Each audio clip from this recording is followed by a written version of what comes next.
Siia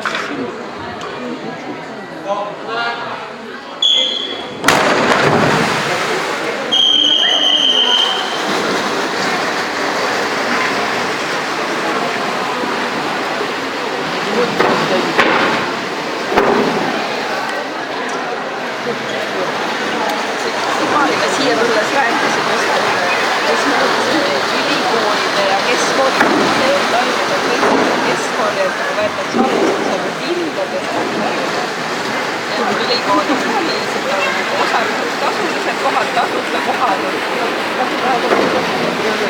Siis ma vist keskkool ei saa. Mul hinda ei ole, ma olen jaa. Sellega hästi kaugele ei ole, siin ei tahaks välja, et on just teadavaks, et tema arvates on see, kus üks kord hakkab kommenteerima.